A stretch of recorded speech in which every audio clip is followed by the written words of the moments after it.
Muy buenos días a todos nuestros estudiantes y docentes de la Universidad Antonio Nariño, en especial a los maestros. Hoy 15 de mayo, pues reconocer en ellos su labor y su entrega para la transformación del país. Hoy tenemos un invitado de lujo, nos acompaña el magistrado Eduardo Cifuentes Muñoz, presidente de la Justicia Especial para la Paz. El magistrado Eduardo Cifuentes aceptó la invitación de acompañarnos en esta sesión de la Cátedra Antonio Nariño. Entre tanto, mientras que nuestros grupos de estudiantes se conectan al Facebook Live, pues pedirle también a nuestros estudiantes compartir esta transmisión en sus redes sociales para tener la mayor difusión posible. Sin embargo, pues el magistrado Cifuentes tiene una agenda muy apretada y nos va a acompañar con una ponencia que ya la voy a anunciar. Y una vez finalice su ponencia, se retirará pues, de este evento y daremos por finalizada la transmisión. Importante que los docentes se conecten, se encuentren virtualmente con los estudiantes y hagan pues, las precisiones o los comentarios pertinentes que se consideren. Esta cátedra tiene un grupo de docentes de 42 y atendemos más de 1.600 estudiantes en distintas regiones del país, y de ahí pues la importancia para que el magistrado Cifuentes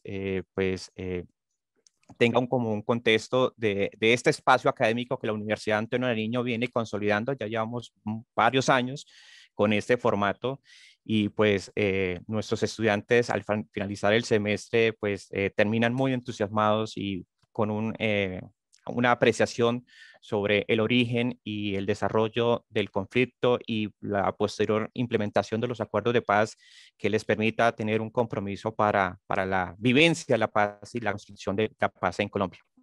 Así entonces, voy a dar inicio a la presentación del magistrado Eduardo Cifuentes. Nació en Popayán y es abogado de la Universidad de los Andes. Desde enero del 2018 se desempeña como magistrado de la Jurisdicción Especial para la Paz, JED, donde hace parte de la sección de apelación de la cual fue presidente. Ha sido magistrado y presidente de la Corte Constitucional en el periodo 1991 al 2000. En la Corte Constitucional, el magistrado Cifuentes lideró cambios doctrinales sobre el derecho al mínimo vital, el derecho a la igualdad, la acción de tutela contra sentencias judiciales, los estados de cosas inconstitucionales, la justiciabilidad de los derechos económicos y sociales, la titularidad de derechos en cabeza de las comunidades étnicas, el control de la declaratoria de los estados de excepción y la autonomía territorial, entre otros asuntos. Como defensor del pueblo en el periodo 2000-2003, creó el sistema de alertas tempranas SAT de la Defensoría del Pueblo, el mecanismo de la resoluciones defensoriales, defendió activamente a las comunidades y poblaciones vulnerables y solicitó y promovió la ratificación del Estatuto de Roma, la Corte Penal Internacional. Adicionalmente, ha sido director de la División de Derechos Humanos de la Organización de las Naciones Unidas para la Educación, la Ciencia y la Cultura, UNESCO, 2003-2005, miembro del Grupo Nacional de la Corte Permanente de Arbitraje de La Haya, mediador ante la Comisión Especial para el Tratamiento de Conflictos ante la OIT, presidente del Consejo Andino de Defensores del Pueblo 2003-2005 y decano y profesor de la Facultad de Derecho de la Universidad de los Andes. Como profesor participó activamente en el movimiento que inspiró la Constitución Política de 1991. Y como ya lo decíamos, actualmente ocupa la presidencia de la Justicia Especial para la Paz. El magistrado Cifuentes tiene una conferencia que tiene por título El papel de la justicia restaurativa en la justicia transicional hacia una justicia transformadora. Muchísimas gracias, doctor Eduardo Cifuentes, por haber aceptado pues, esta invitación y pues los micrófonos y la cámara son de usted, son suyas. Bueno, muchas gracias. Buenos días a todas y a todos. Es para mí un honor en esta mañana conversar con ustedes sobre el papel de la justicia restaurativa en la justicia transicional y poder efectivamente determinar pasos importantes hacia una justicia transformadora. Saludo a toda la juventud colombiana que me escucha, a los profesores, a los estudiantes, a las estudiantes. Quiero destacar que Colombia es una democracia participativa y como democracia participativa, toda la comunidad y particularmente los jóvenes tienen derecho a expresar sus ideas y hacerlo a través de manifestaciones pacíficas. En días recientes, la Sala de Reconocimiento de la Jurisdicción Especial para la Paz emitió su primer auto de determinación de hechos y conductas, en el que establece algunas de las conductas violatorias del derecho penal internacional cometidas en el conflicto armado colombiano, la calificación jurídica correspondiente y la selección de ciertas personas que se consideran máximos responsables de estos crímenes. Quiero destacar la importancia de estos autos. Los autos de determinación de hechos y conductas podríamos pensar que equivalen en cierta medida a autos que la justicia penal ordinaria formulan imputaciones o resoluciones en las que justamente aparecen de una manera clara enlistadas conductas que se consideran han infringido el derecho penal. En este caso, se trata de conductas que violan las normas que se aplican a conflictos armados no internacionales.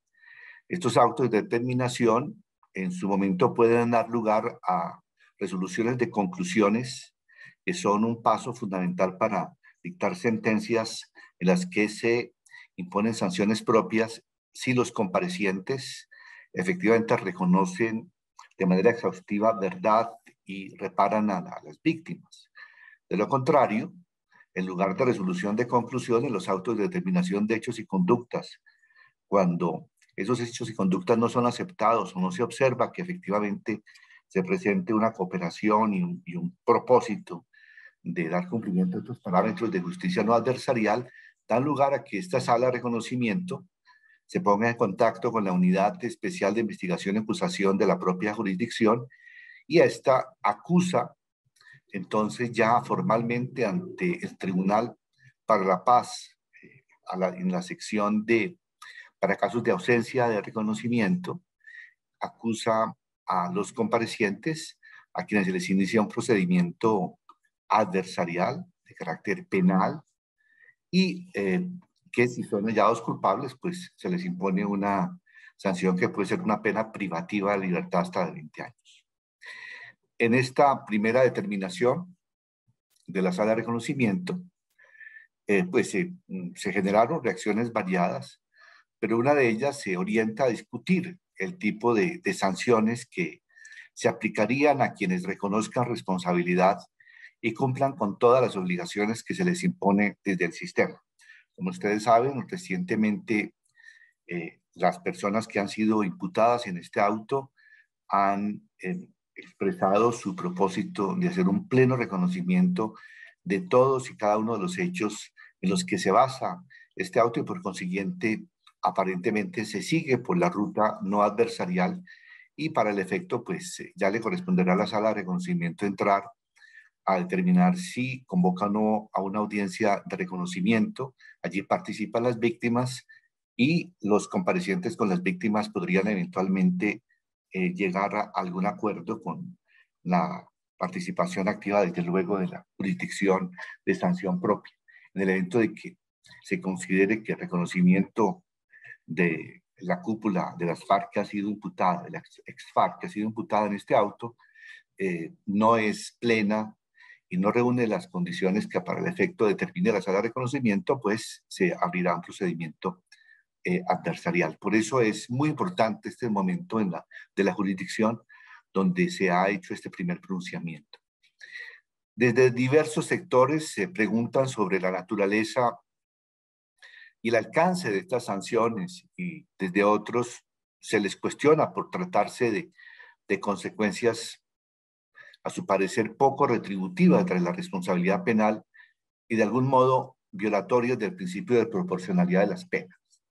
Es muy importante que aquí en la universidad discutamos, digamos, ese aspecto propio tan novedoso de justicia restaurativa que se aplicaría en la fase no adversarial por parte de la jurisdicción y se hace además estableciendo sanciones que tienen contenido restaurativo y retributivo, pero que tienen un contenido muy intensamente restaurativo. O sea, es un tema de discusión, de debate, de conocimiento, de pedagogía, y qué bueno tener esta sesión con ustedes para tratar ese tema.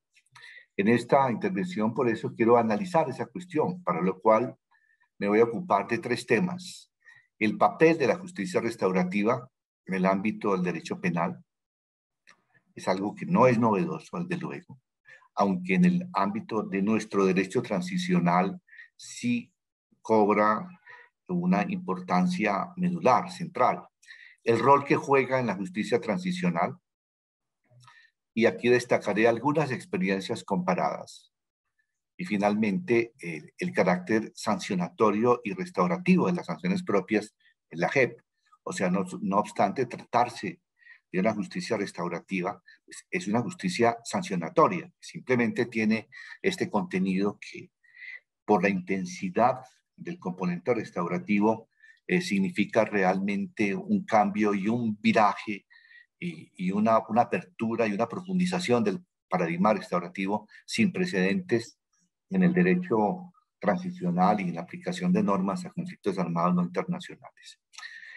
Llevemos pues la mirada a la justicia restaurativa, primero en el derecho penal, antes de entrar a examinar cómo esto se plantea en el derecho transicional.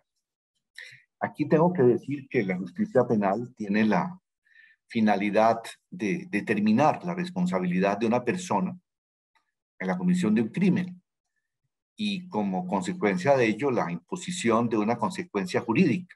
Es lo que se denomina pena. La sanción penal se impone como consecuencia de la comisión de un delito y tiene la finalidad de castigar al infractor para, entre otros propósitos, evitar que éste o la generalidad de la ciudadanía cometan nuevos delitos.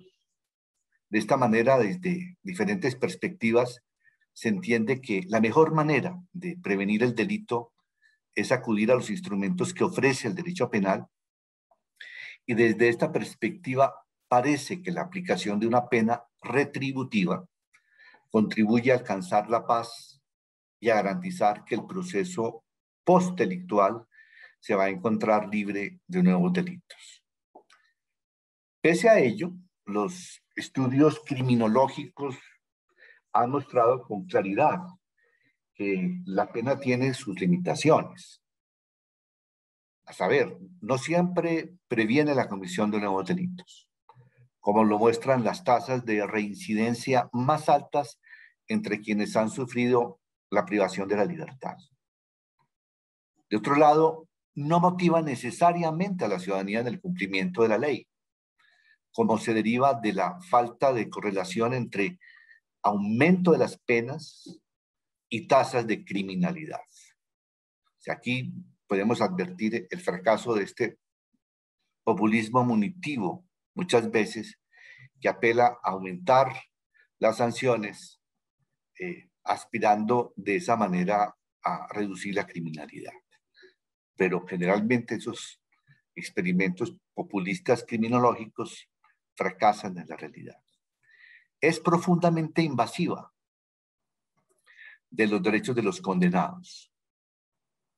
Y en muchos casos, la privación de la libertad va acompañada de la privación de otros derechos que no fueron limitados en la sentencia condenatoria.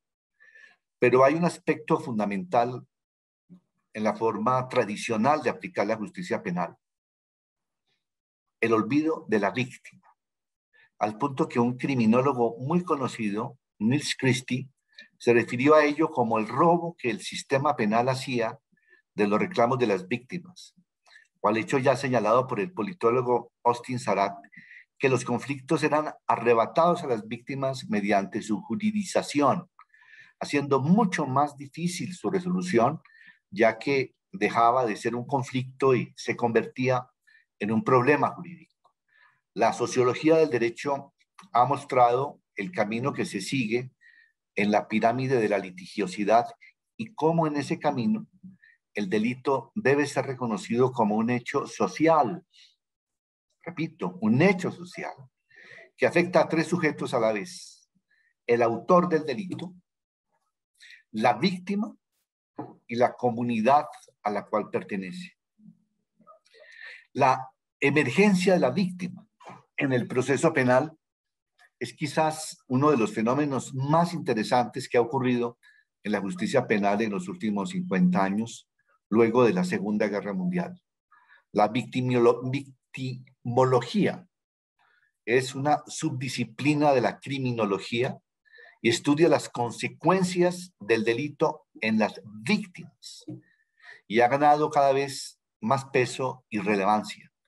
Originalmente, recordemos, la víctima era la instructora del proceso, cuando las controversias se arreglaban de manera directa y privada. Ella impulsaba la acción y presentaba las demandas de reparación. A medida que las sociedades fueron creciendo, sobre todo después de la Primera Guerra Mundial, se amplió la regulación y surgió un interés colectivo que se creía necesario proteger.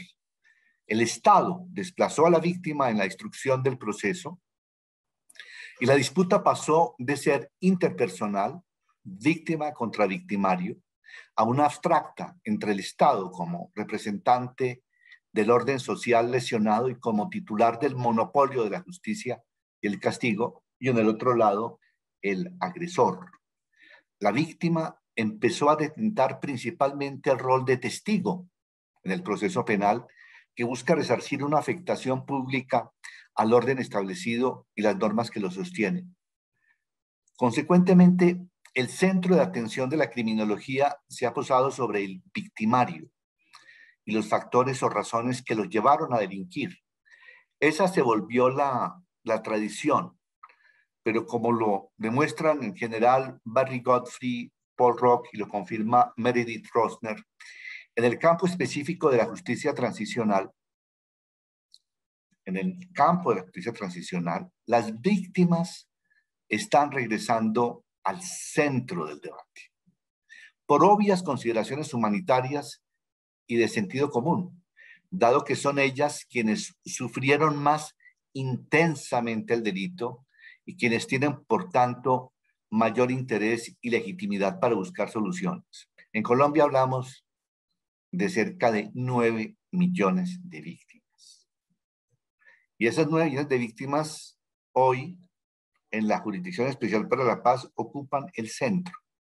O sea, esta reflexión muy propia del derecho penal tradicional y del derecho moderno, en el que comienza a emerger la figura de la víctima como central, efectivamente, en el caso de la Justicia Especial para la Paz, ciertamente va a ocupar ese lugar central y es el eje axial de la justicia transicional.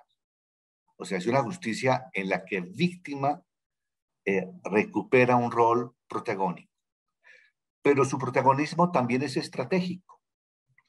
Su participación y liderazgo en el proceso judicial es esencial para detener la violencia y reparar los lazos rotos que dejó la violencia y que, si no se corrigen, seguirán alimentándolo.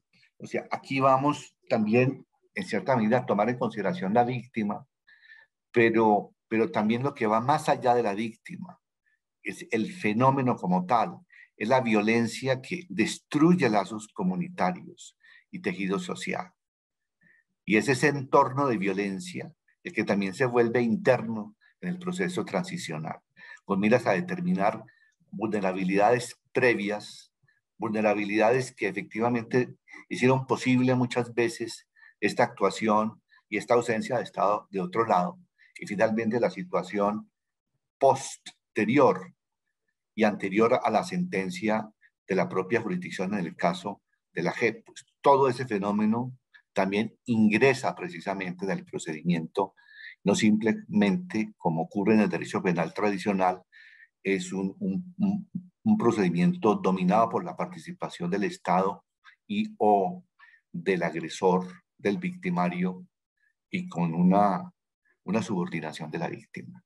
Como recordarán quienes estuvieron bajo la vieja legislación penal en Colombia, en el proceso penal, la víctima solo era reconocida en tanto denunciante y reclamante de una indemnización, pero no se le reconocía verdaderamente como sujeto de otros derechos de igual o mayor importancia, como puede ser el reconocimiento del daño por parte del autor, la develación de la verdad, el ofrecimiento de disculpas públicas, la restitución de los bienes de los que fue despojada o la rehabilitación. Sin embargo, en estas 5 décadas se ha dado, como dije ya, un desarrollo importante que reconoce la importancia de la víctima y la necesidad de plena satisfacción de sus derechos. Una forma incorrecta de hacerlo es mediante el exceso punitivo, sobre la base de la idea no comprobada empíricamente de que todas las víctimas quieren una sanción privativa de la libertad para poder cerrar su duelo. Pero otra forma de hacerlo más interesante y prometedora es mediante el reconocimiento de la necesidad de proteger el entorno de la víctima y recuperar su proyecto de vida, lo cual pasa por reconocer que la comunidad tiene obligaciones de desarrollar estrategias que restauren los lazos rotos y que permitan el pleno ejercicio de los derechos. Y aquí cabe realmente hacer interrelaciones entre la gestión de la Justicia Especial para la Paz, también con los esfuerzos y también los deberes de ejecución de otros órganos distintos de la justicia.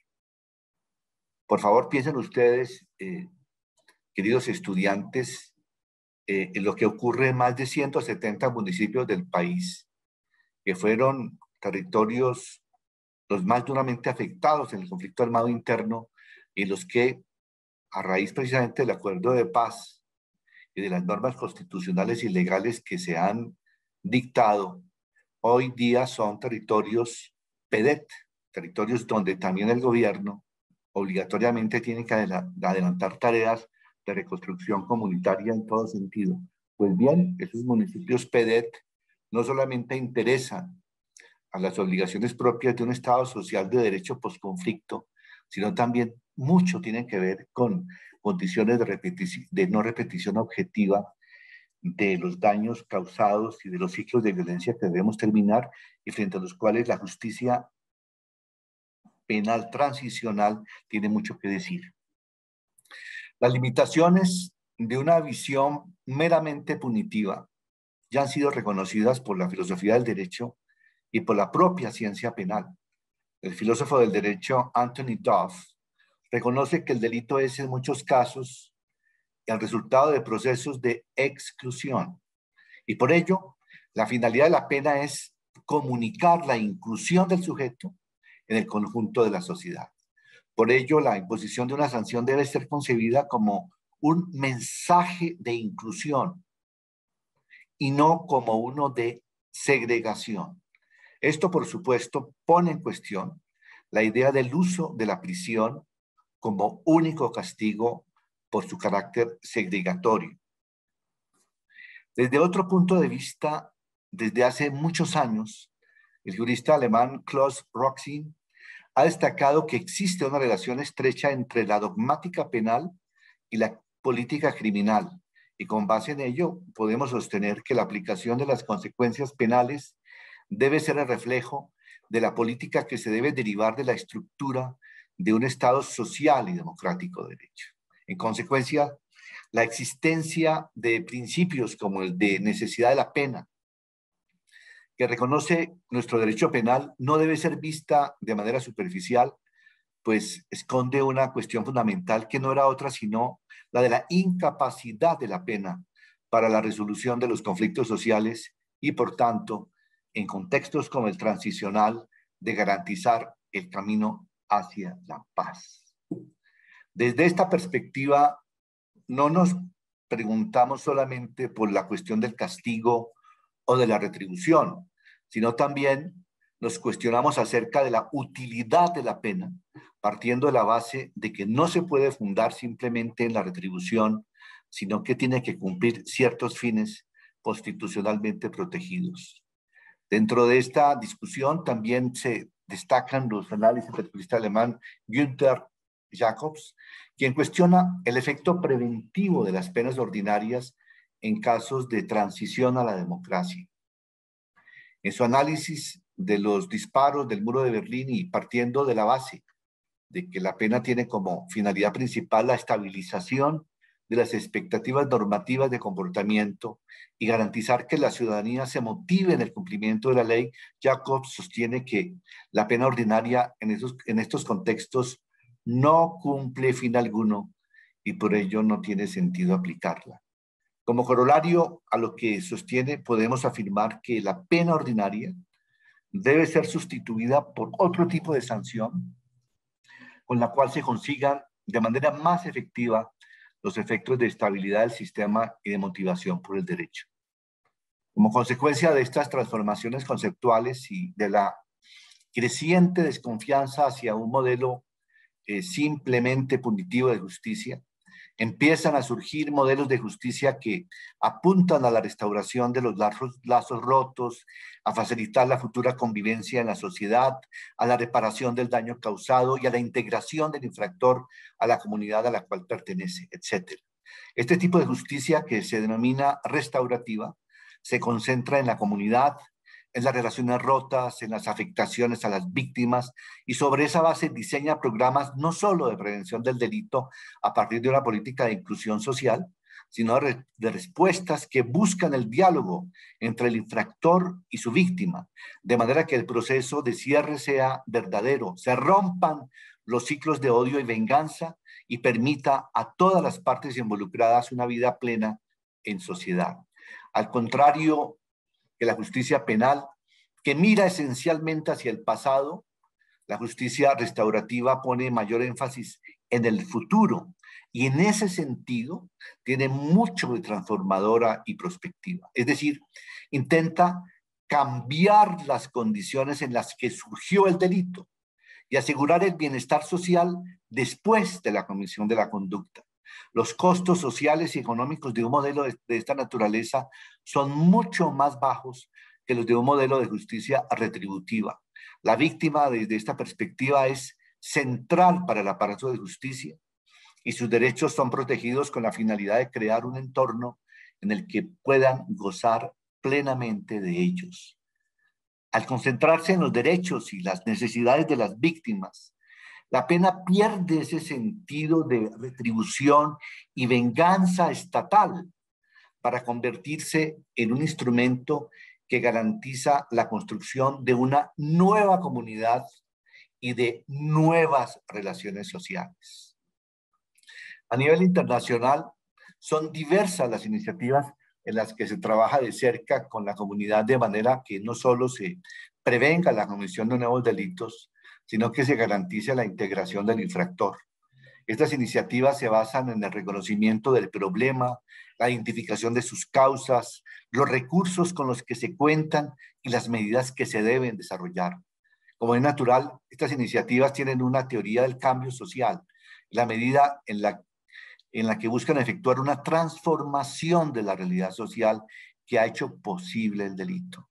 Dentro de estas iniciativas podemos mencionar aquellas que buscan el diálogo entre el infractor y la víctima, las que involucran a las comunidades afectadas en la construcción de un nuevo modelo de seguridad ciudadana, las que buscan que el infractor inicie tratamientos médicos o psicológicos, o las que conciben a la justicia como un instrumento terapéutico.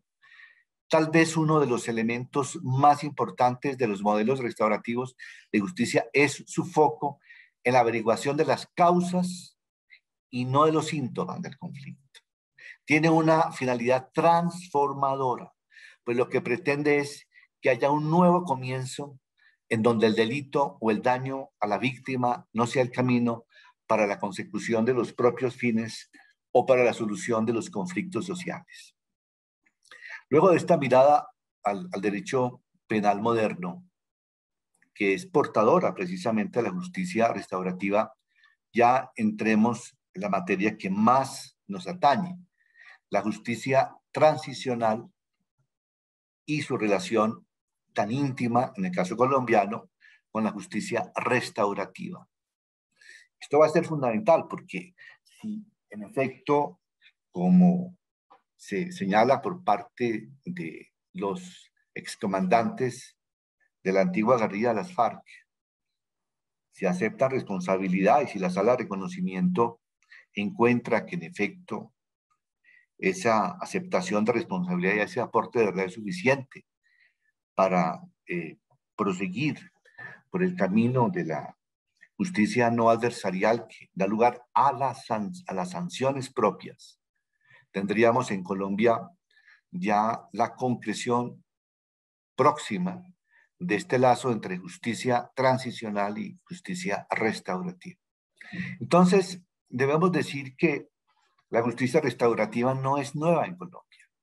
Sin embargo, no ha sido plenamente implementada, pese a que en las reformas a la justicia penal y a la justicia penal adolescente, los años 2004 y 2006, se hacen menciones a la necesidad de aplicar mecanismos restaurativos como respuesta al delito.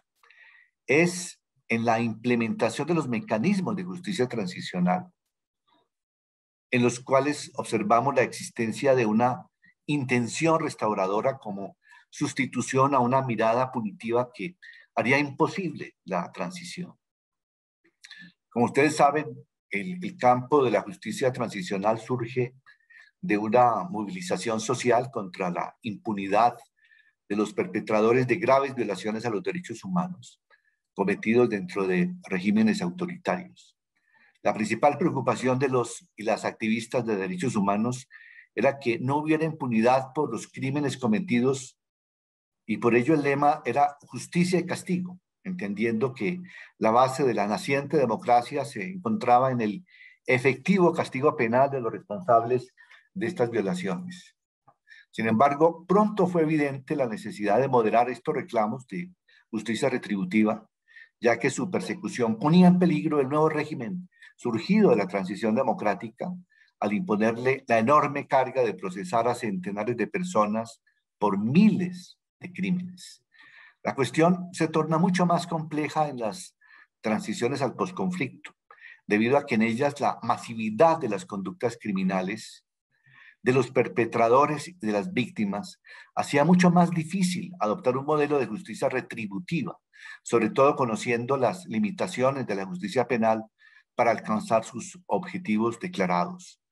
Por ello, pronto se hizo evidente la necesidad de acudir a otro tipo de mecanismos que garantizaran un adecuado balance entre paz, justicia, verdad y reparación. Así, el recurso a la justicia retributiva es limitado, por cuanto el sistema de justicia doméstico internacional es, debemos admitirlo, incapaz de tramitar todos los casos con una perspectiva de sancionarlos a todos y a todo. Prometer o solicitar tal cosa es peligroso. Se trata de una tarea de imposible cumplimiento, cuya búsqueda desesperada y a veces populista no solo está destinada al fracaso, puede frustrar también los esfuerzos institucionales que sí podrían conducir, en cambio, a resultados concretos e importantes, tal como sucedería si se prioriza la investigación de los hechos más graves y representativos y se seleccionan para juicio y sanción a los máximos responsables de estos crímenes. Esto es muy evidente en los tribunales como el de Ruanda, en donde ante la perspectiva de tener que juzgar a todas las personas responsables del genocidio en contra del pueblo Tutsi, se hizo necesario acudir a un modelo de justicia diverso que permitiera la reintegración de los combatientes a sus comunidades y sobre todo que restaurara el sentido de comunidad afectado con el genocidio. En ese país se acudió a las cortes tradicionales que juzgaban aquellos casos de afectación a la tranquilidad de la comunidad y le encargaron la tarea de aplicar justicia sobre la hierba, como era conocida, por la práctica de hacerlo en el seno de la comunidad mientras se sentaban en la hierba a escuchar las confesiones de quienes habían sido acusados de genocidio. Estas cortes gachacha existían desde tiempo atrás y eran administradas por los mayores con el fin de proteger la paz social y la cohesión en la comunidad. Difieren de las cortes occidentales o de las propias cortes internacionales en cuanto al manejo de la prueba y en cuanto al procedimiento mismo de decir la verdad. Una vez la persona confiesa su participación en el genocidio y su testimonio es suficiente para el establecimiento de la verdad, puede enfrentar las siguientes consecuencias: servicios a la comunidad o pena de prisión de por vida, pero en todo caso no se les aplica la pena de muerte. Pero más allá de estas consecuencias, el proceso tiene una finalidad restaurativa muy importante, ya que la participación activa de la comunidad afectada con el daño contribuye a la reconciliación política y personal de los integrantes de la misma. Las personas pueden escuchar el relato del victimario, pero a la vez lo pueden confrontar y pueden expresar sus emociones en un ambiente seguro para ellas. Este proceso no se ha dado sin críticas, pero lo cierto es que se trata de una iniciativa de justicia restaurativa que permite a los actores participar en un mecanismo que apunta a la integración de los perpetradores y a la participación de las víctimas, de modo que sus derechos sean reconocidos y protegidos de manera adecuada. Otro ejemplo significativo es el que encontramos en Mozambique, en donde los excombatientes eran reintegrados a la sociedad luego de una serie de rituales que tenían la finalidad de limpiar la falta y en esa medida garantizar que la persona comenzara una nueva vida como un miembro de pleno derecho de su comunidad. Este tipo de procesos ha permitido que miles de excombatientes hayan podido reintegrarse a sus comunidades y que sus víctimas hayan podido participar de los procesos de reinserción. De cualquier manera, no quiero de verdad, querida audiencia, pecar de romántico con estas iniciativas. Todas ellas tienen problemas y tienen limitaciones. Su puesta en práctica representa enormes desafíos, especialmente para ¿quiénes? Para las tradiciones jurídicas que las olvidaron. La justicia restaurativa exige la renovación del ejercicio judicial y encontrar arreglos apropiados para las particularidades de los casos, luego de mucho diálogo e intercambios. Requiere creatividad, requiere jueces nuevos y distintos. No es la justicia mecánica de subsunción de hechos en tipos. Pero lo cierto es que una mirada restaurativa, la justicia transicional, se ha mostrado como más efectiva para poder garantizar la efectiva participación de las comunidades afectadas y para garantizar que los fines de la justicia transicional se cumplan de una mejor manera. Estos procesos, claro está, no se dan en el vacío, sino que ocurren en medio de un contexto en el cual se deben dar transformaciones estructurales, de manera que la desigualdad social y la exclusión de colectivos sea objeto de atención especial del Estado, para garantizar que al final de todo el proceso, las personas que estuvieron involucradas en el conflicto, ya como víctimas o como victimarios, puedan vivir en paz y compartir los mismos espacios. A nivel regional, la Corte Interamericana de Derechos Humanos ha destacado la necesidad de aplicar mecanismos restaurativos para recuperar el proyecto de vida de las víctimas de graves violaciones a los derechos humanos. Pero no basta con que se dé la reparación, sino que se hace necesario que se transforme el entorno de las víctimas para que puedan ejercer sus derechos en libertad y a plenitud. Esta concepción transformadora de la justicia es muy importante porque no se limita al proceso de adjudicación de responsabilidad, sino que demanda del Estado y de la sociedad una activa participación para transformar la realidad social que hizo posible la comisión de estas violaciones. Y también respecto de la Corte Interamericana de Derechos Humanos, tendríamos que señalar que se espera una evolución en su jurisprudencia, que está también muy vinculada en cierta medida, aparte de algunas innovaciones en materia de justicia restaurativa, a esa visión de adjudicación vía castigo eminentemente retributivo como una obligación del Estado. hay que tener en cuenta situaciones de justicia transicional como la que se vive en Colombia y donde, de ser exitosa como pretendemos, efectivamente ya envuelve muchos procesos que son de una parte penal transicional, pero de otra parte también de cambio, de transformación y de aplicación muy vigorosa al Estado Social de Derecho, sobre todo en las zonas y en las comunidades que fueron más duramente golpeadas en el conflicto. Y en ese sentido, pues, esperamos una evolución también de esta justicia interamericana, que en cierta medida no deja de ser una justicia clásica. Paso pues ahora a analizar ya más a fondo el tema de la justicia restaurativa y de las sanciones propias.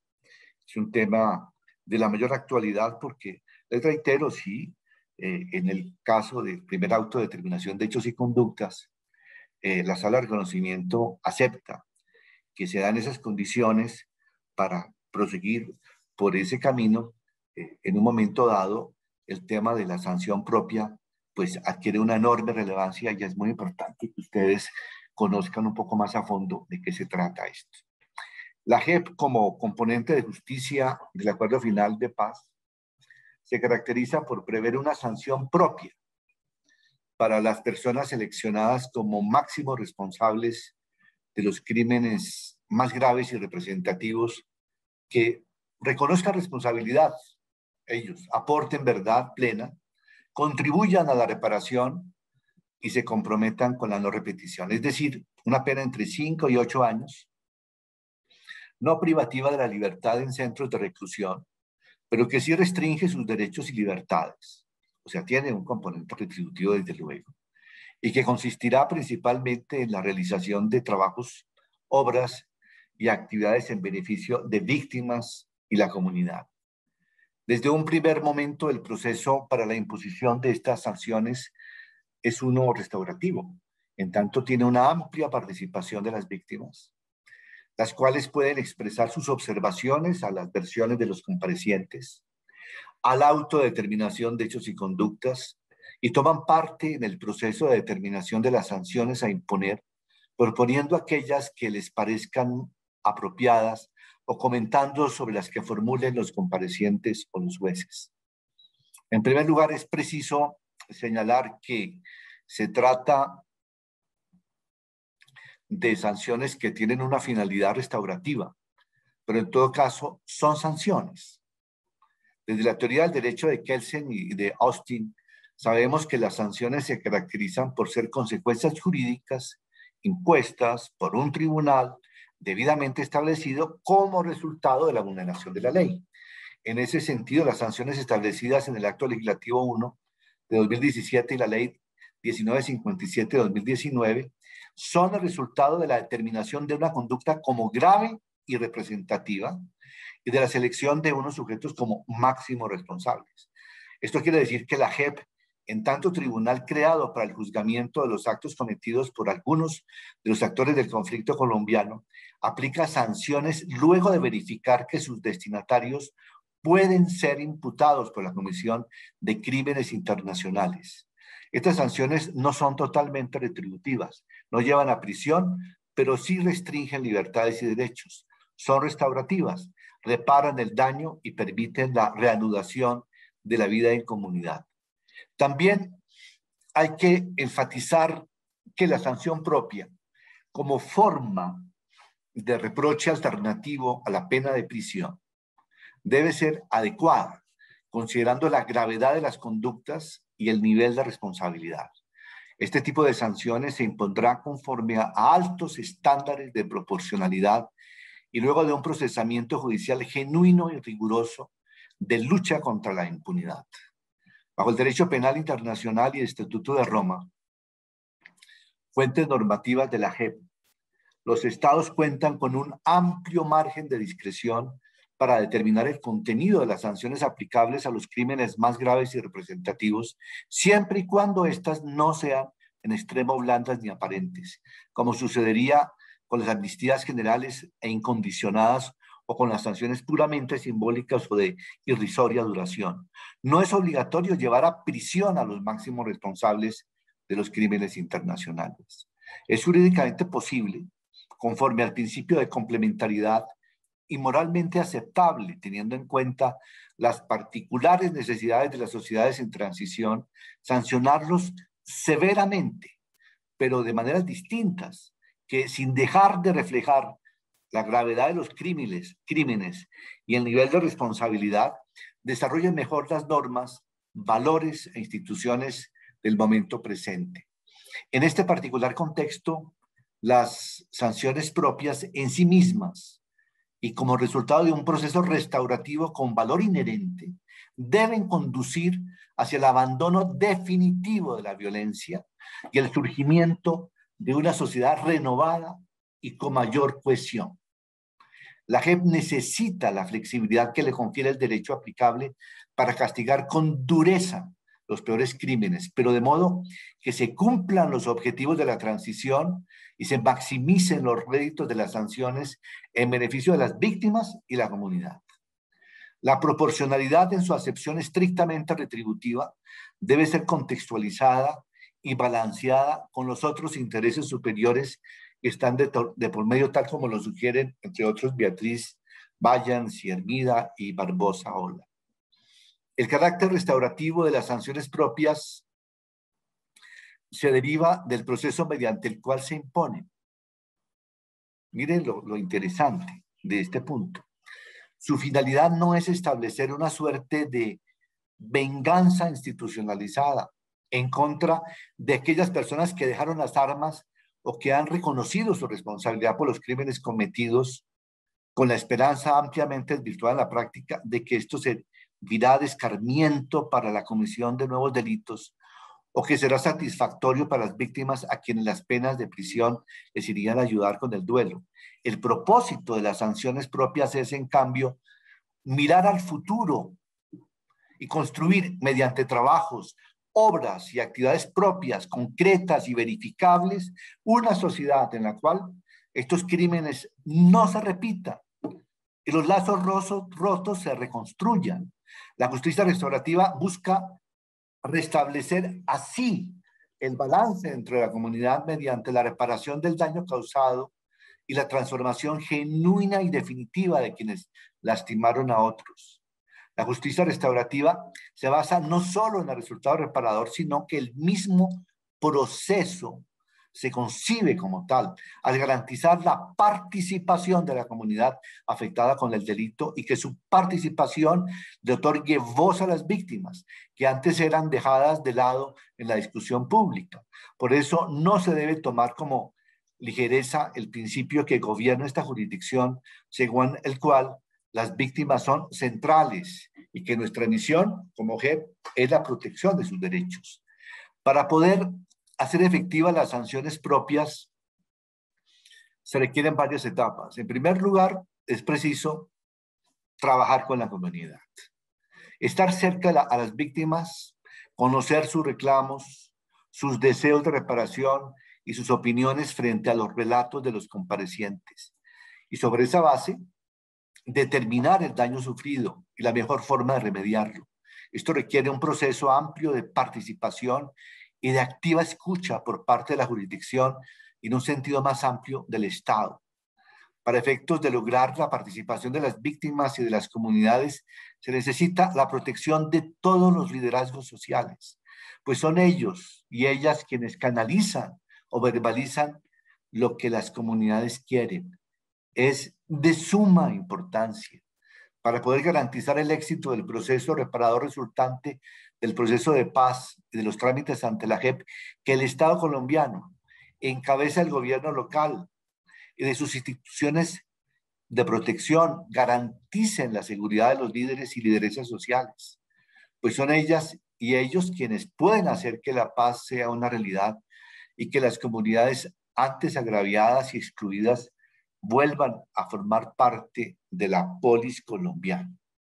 O sea, lo que ocurre en Colombia con el asesinato sistemático de líderes, lideresas, excombatientes de las FARC, es fatal para este proceso transicional, que se edifica sobre la confianza, sobre la apuesta a la renovación de los lazos sociales.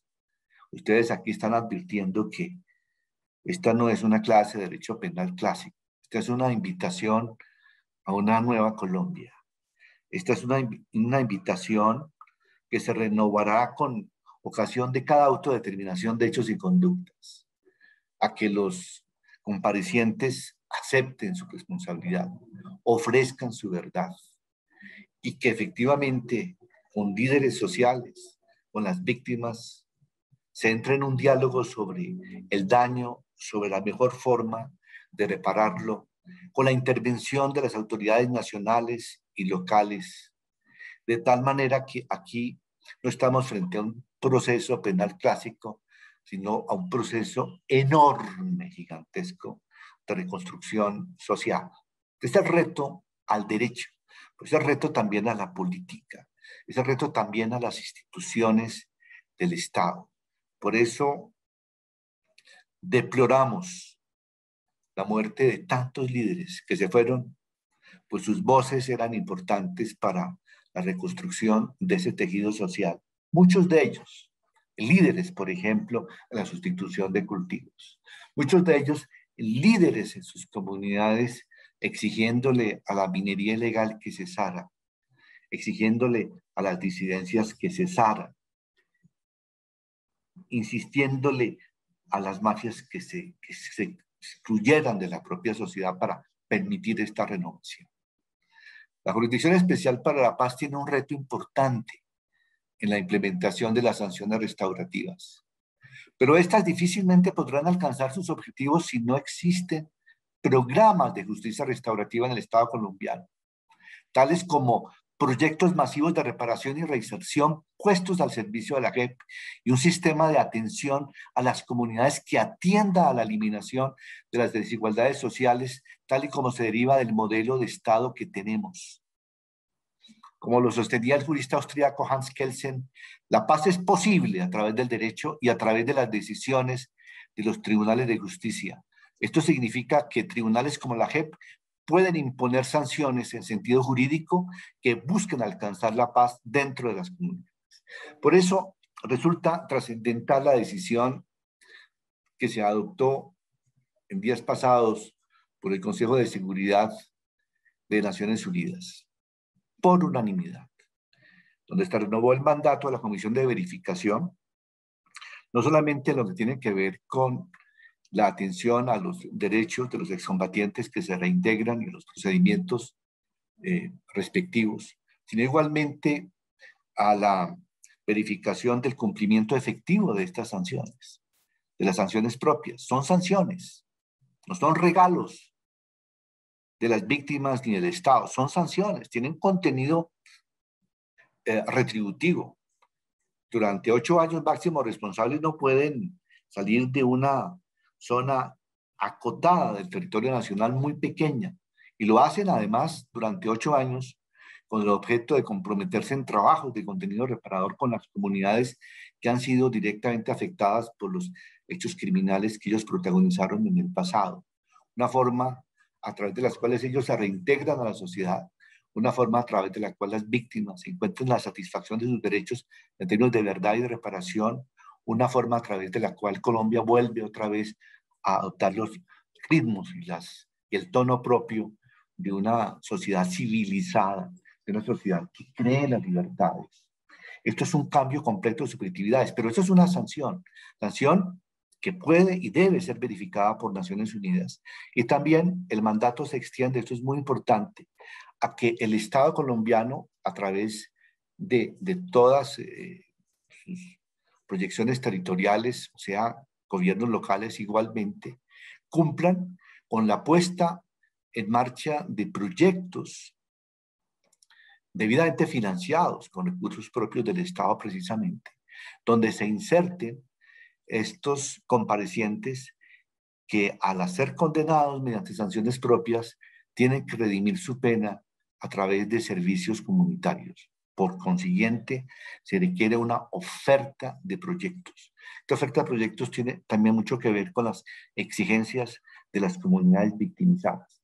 De modo que entramos en una nueva conjunción de fuerzas, de competencias, donde se articula lo judicial con la rama ejecutiva del poder público en todas sus manifestaciones, y donde esa integración es la que permite precisamente construir una sociedad del posconflicto, pero que busca precisamente generar una nueva perspectiva de presente. En el marco de la JEP, el modelo restaurativo se basa inicialmente en el cumplimiento de un régimen de condicionalidad, en el cual los comparecientes no se limiten al sometimiento a este sistema de justicia, sino que aporten de manera transparente y constatable verdad plena para poder establecer las causas estructurales del conflicto. Esta verdad no se puede establecer simplemente como un resultado de un acto de la autoridad, sino que debe ser parte de un proceso dialógico y comunicativo en el cual todas las voces sean oídas y se alcance una verdad que genere consenso entre todos los participantes. Diálogo y verdad son así dos de los pilares del modelo restaurativo de la JEP. La consecuencia del reconocimiento de verdad y de responsabilidad es la imposición de una sanción propia, que restringe la libertad y los derechos de quien es condenado y le impone la obligación de reparar con arduo esfuerzo y por varios años a las comunidades y a los individuos afectados con sus crímenes.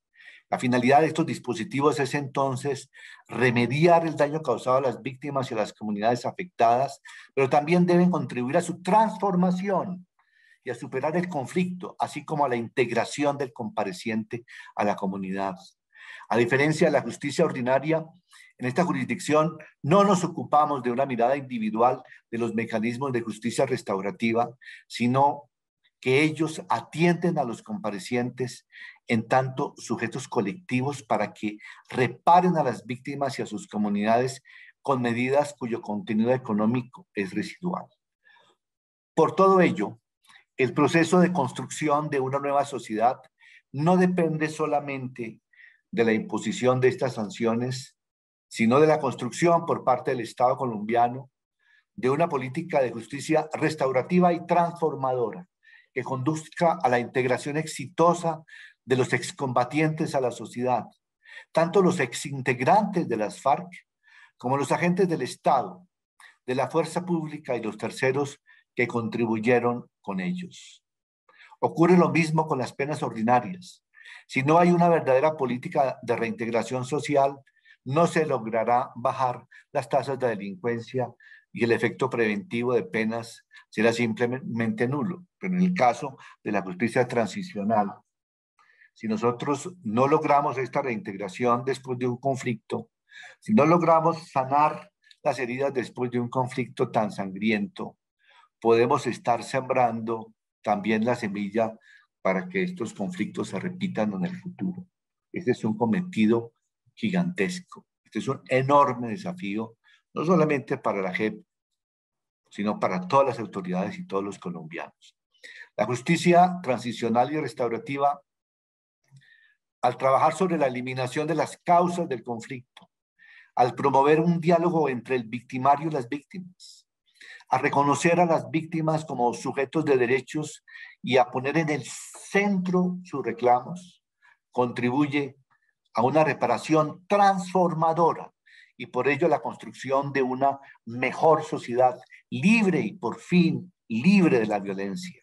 En este sentido, las sanciones restaurativas tienen la potencialidad de prevenir la comisión de nuevos actos de delincuencia en masa y por ello puede sostenerse que cumplen con los fines del Estado social de derecho. Yo soy un convencido, queridos estudiantes, que Colombia, en medio de todas sus tribulaciones, ha encontrado dos guías que hoy se integran en una sola guía de comportamiento para los individuos, para las personas, para los ciudadanos, para las comunidades y desde luego para las autoridades. La Constitución de 1991, una constitución fundamentada en la democracia participativa y en el primado de los derechos y del principio de solidaridad y en la lucha contra la desigualdad y la exclusión. Y de otra parte, el acuerdo de paz, incorporado plenamente ya en la Constitución política. Acuerdo de paz que precisamente permite la construcción del Estado social de derecho y que ha exigido que durante una transición se aplique este derecho, del cual he expuesto una de sus facetas, pero con el objeto de que podamos construir lo que en efecto podemos ya construir, que es una sociedad plural, una sociedad libre, una sociedad respetuosa de la dignidad humana, una sociedad que es capaz de recuperar su pasado, en este caso de criminalidad, la que trata la JEP, pero con miras a no recuperarla en términos de simple venganza, sino por el contrario, generar una situación de cohesión social, transformar la pena en una sanción propia, de contenido restaurativo también, mirar hacia el futuro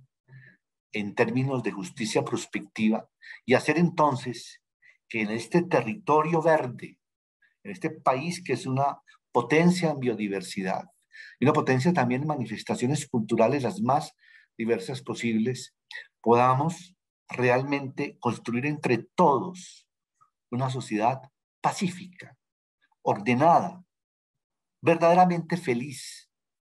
Colombia no es el mejor vividero del mundo. No lo puede ser un país en el que se asesinan jóvenes, un país donde se han producido tantas masacres, tantos desplazamientos, 9 millones de víctimas. No seamos cínicos. Colombia no es el mejor vividero del mundo. Colombia sí puede ser el mejor vividero del mundo. Y ustedes los jóvenes pueden hacerlo precisamente como lo intentan hacer. Y para esos efectos tienen esta guía, que es la fusión indisoluble entre Constitución de 1991, Acuerdo de Paz. ¿Cuál es el nuevo mandato? Que eso no se quede escrito. Efectividad, materialización.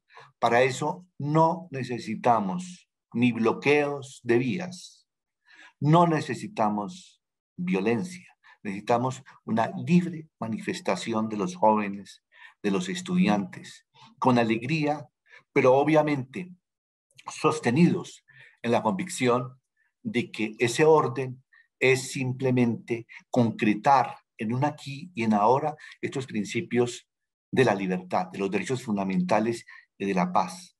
Si se cumple el acuerdo de paz de manera efectiva, veremos a 9 millones de colombianos que han sufrido este duelo de estas conductas tan graves, por lo menos en cierta medida reconocidos en sus derechos.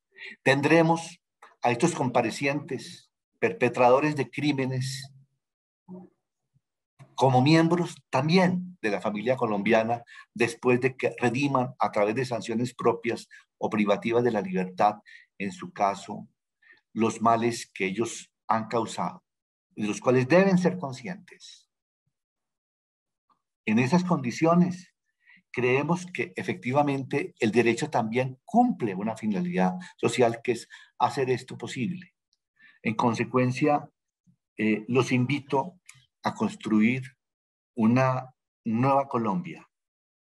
Colombia está edificada sobre una democracia participativa. Esa democracia participativa debe ser respetada. Esa democracia participativa no puede ser infiltrada. Esa democracia participativa es la que debe defender y proteger la fuerza pública. Muy bien. Buenos días. Un gran abrazo, jóvenes. Muchísimas gracias, magistrado Eduardo Cifuentes. Contarle que en este momento están siguiendo su conferencia más de 700 estudiantes a lo largo y ancho del país a través del Facebook Live. Y tal como lo habíamos acordado, pues agradecer su participación y desde ya extenderle una invitación a un próximo evento. El próximo semestre, ojalá nos pudiera volver a acompañar en la Universidad Antonio Nariño. Muchísimas gracias al magistrado Eduardo Cifuentes, Gracias. presidente de la JEP, Justicia Especial para la Paz. Muchísimas gracias. Hasta luego. Que esté muy bien.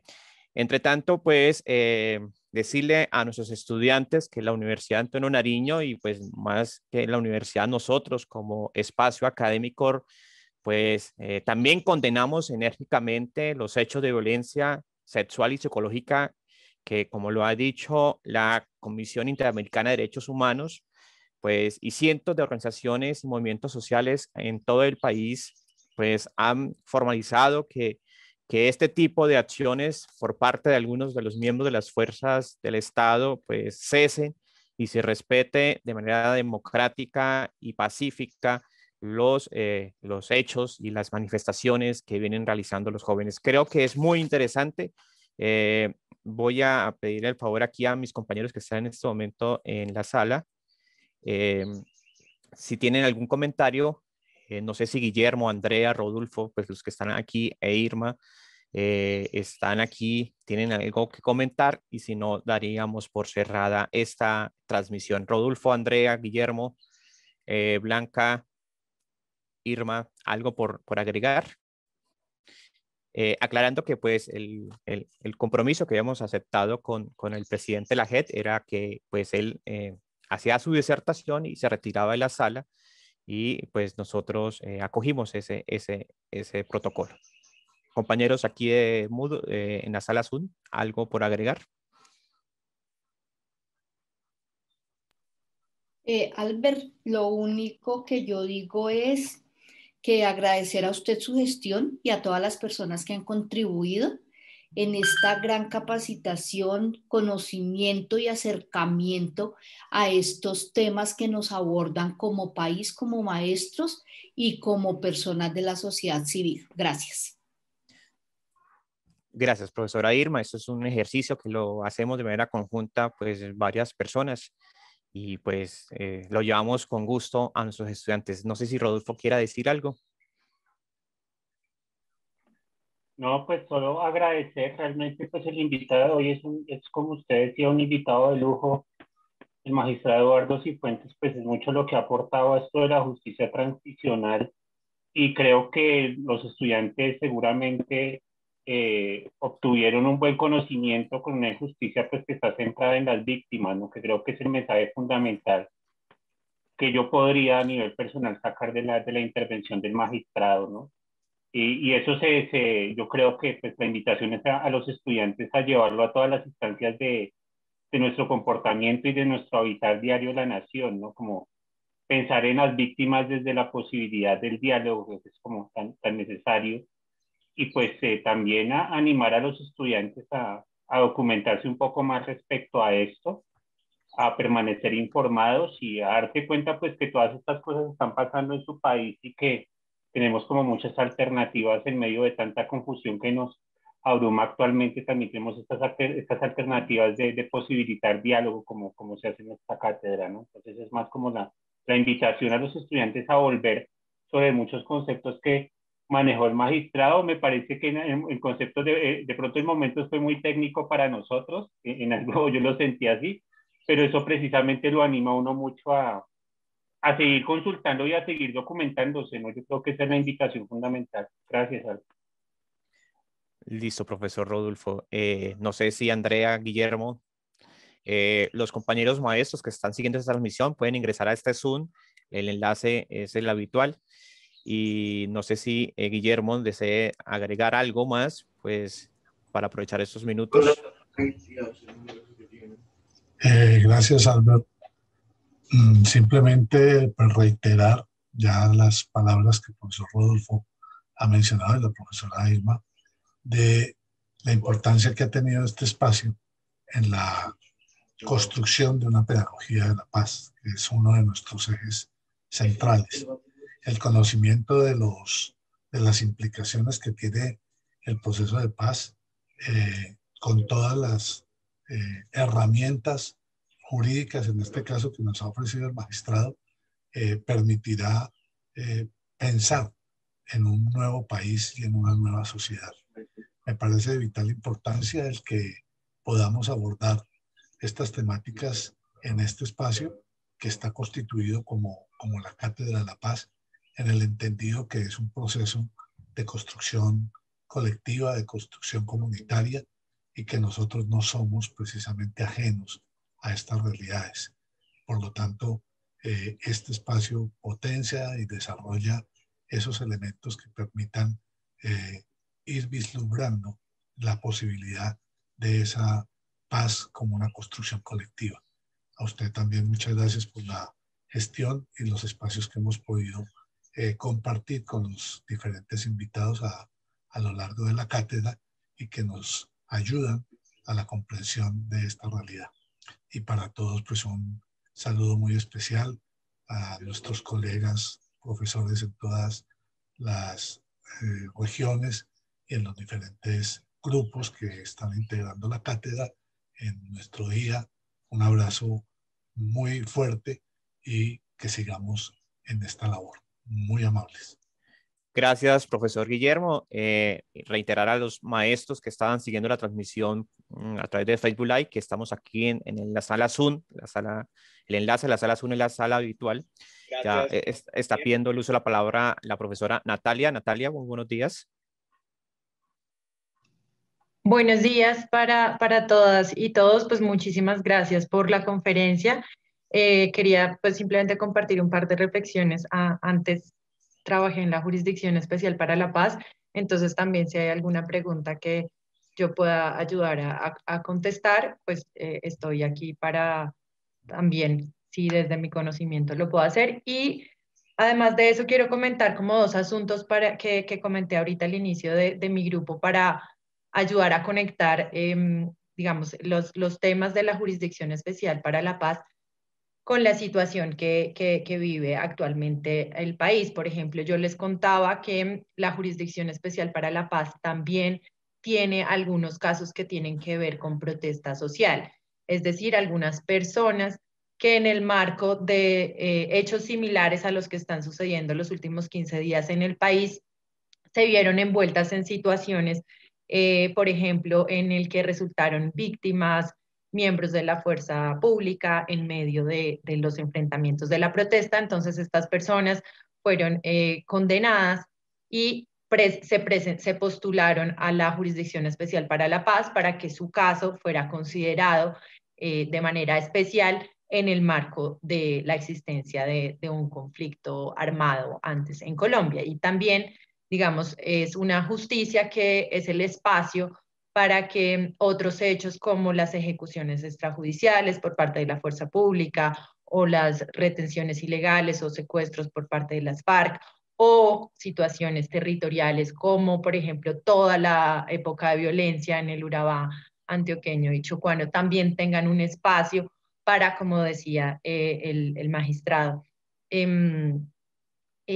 poder, digamos, tener un escenario de justicia, sí, que es el que exigen las víctimas de todos los lados, pero al mismo tiempo también una justicia que no sea igual a la justicia tradicional, porque parte de reconocer un país como el nuestro, como el que estamos viviendo hoy, donde no hay solamente dos lados del conflicto, donde las cosas no son blanco, negro, buenos y malos, sino muy complejo, donde hay muchas cosas pasando, muchas razones que llevan a que una situación desate en violencia, que una situación termine con víctimas y que precisamente por eso requiere de organismos neutrales como la Jurisdicción Especial para la Paz. Seguramente después de esta coyuntura surgirá tarde que temprano algún mecanismo como ese, o irán los casos que estamos viviendo hoy a la Jurisdicción Especial para la Paz, para que por eso, digamos, ese tipo de justicia pueda haber la particularidad de los hechos que suceden en un contexto tan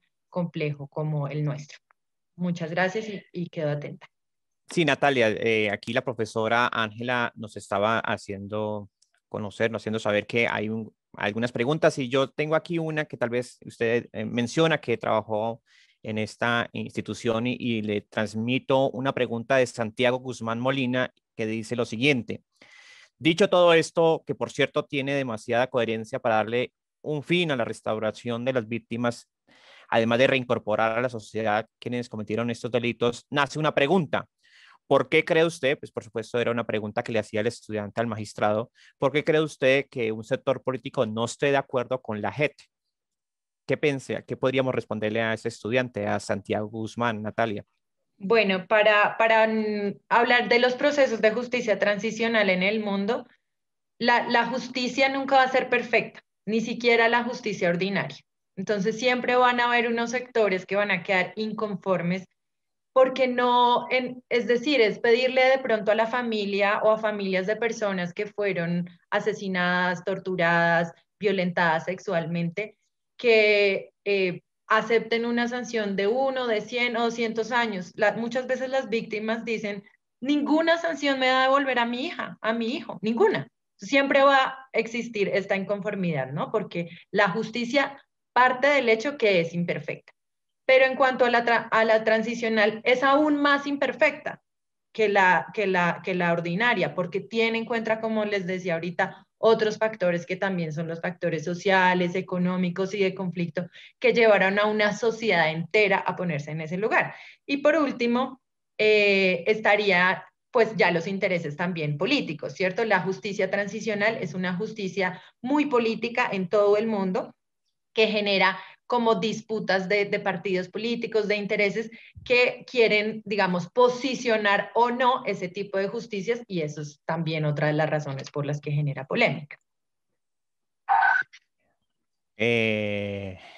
Dice Ángela Rodríguez, yo creo que mientras el gobierno siga creando comisiones y grupos como la JET, por cada situación que ocurre en el país, seguirán creando formas de dilatar los procesos para condenar a los culpables y a las víctimas con las palabras de el gobierno los acompaña en su dolor, cierro comillas, le quieren hacer sentir que ya no todo, que ya todo habrá sido sanado.